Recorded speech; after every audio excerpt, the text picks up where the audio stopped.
Meu nome é Soraida Molina Arendal, imitar um educador. Ser de Sion, nós podemos ser hope den salmo, não? Então, me explica um tique over a importância de ser aqui.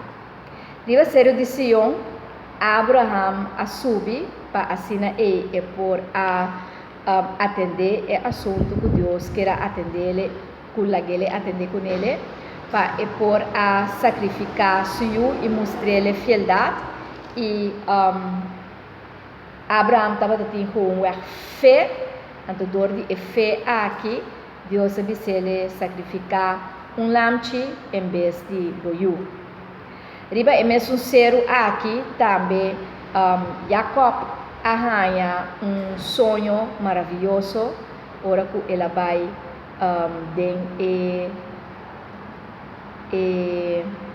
riba ser aqui, então ela arranha sonho maravilhoso para assinar e sonho aqui por vira a visão que Deus estava tendo em Gênesis 28, versículo 1.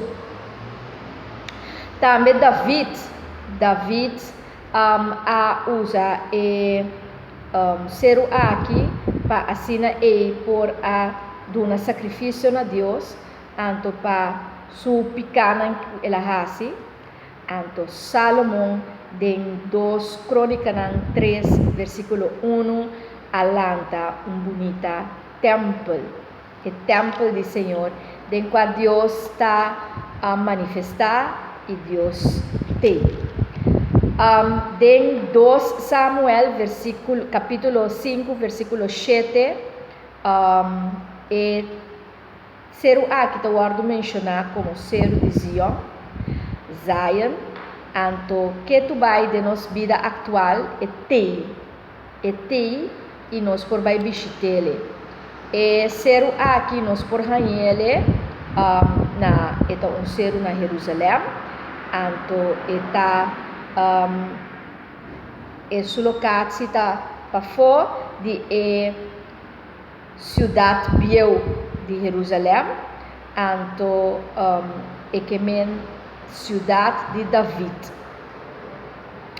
Então ser aqui também pois a conheci para é bonita templo que tem, então assim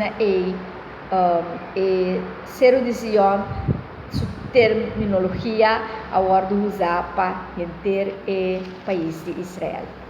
Então eu pensei em diferentes salmos e ser de Zion agora mencionar, então tá bom para você onde está situado e que função e que importância está para ti.